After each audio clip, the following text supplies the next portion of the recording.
As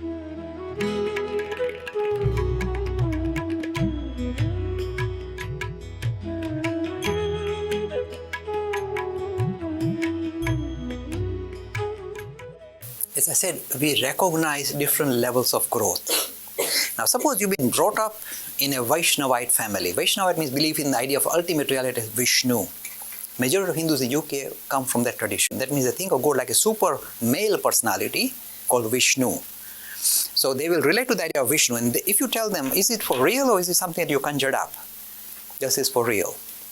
What would an esoteric Hindu like me say? We say that is the way they need. In fact, the only way they can focus their minds around the idea of spirituality is to think of this super personality sitting in the heavens.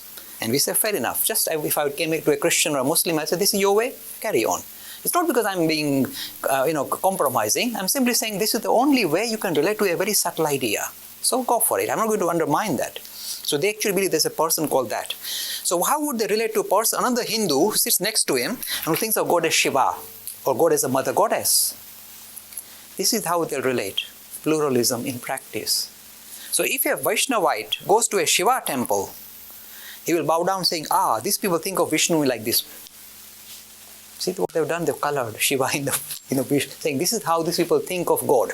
If they go to a church, without any hesitation, they say, they think of Vishnu as Christ. Oh, good. So they'll bow down there happily. So this is pluralism in practice. They actually think the same God is viewed differently by different sectarian movements, but this is their way of looking at it. And they will never say that my way is better than yours. There's only one movement that does it in UK, one British Hindu movement, and I keep taking them to task again and again, saying, don't you dare be exclusivist, be pluralist. So if you ever suggest that another approach to God in the Hindu tradition, another approach in religion in Hinduism is in a way inferior, I will come after you, because this goes against the grain of pluralism. And I go after them actually. I won't mention the name because I've got enough problems.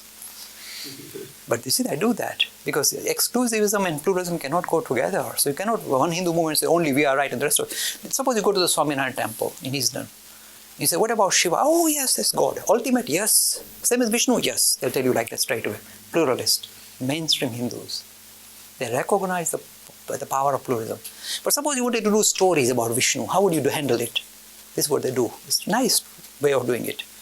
In the Vaishnavite story, they'll show Vishnu kind of, excellent God, and Shiva kind of getting into trouble and Vishnu sorting him out. Stories, narratives. Because this is the Vishnu tradition. And if you go to the Shiva tradition, they show Shiva in a good light, and Vishnu struggling, forgetting his keys to get into his house, and he goes to Shiva and says, come on, can I have the spare key? And they sort it out. So this is how they get on. And another trick they use is this. In the Vaishnava tradition, whenever say Vishnu comes down to earth as Ram or Krishna, he will worship Shiva. He will worship Shiva. And when Shiva is doing stories, he's doing stories of Ram, saying Ram is the greatest ideal for humanity. So in a way, they kind of support each other. This is pluralism in practice. This is how it actually comes in reality for the average Hindu or for the general Hindu public. Free e-learning course in Hinduism. To register, please visit www.hindu-academy.com. Talks on Hinduism, sponsored by People Care, encouraging caring for the elderly in their own homes. For more information, please visit peoplecare.com.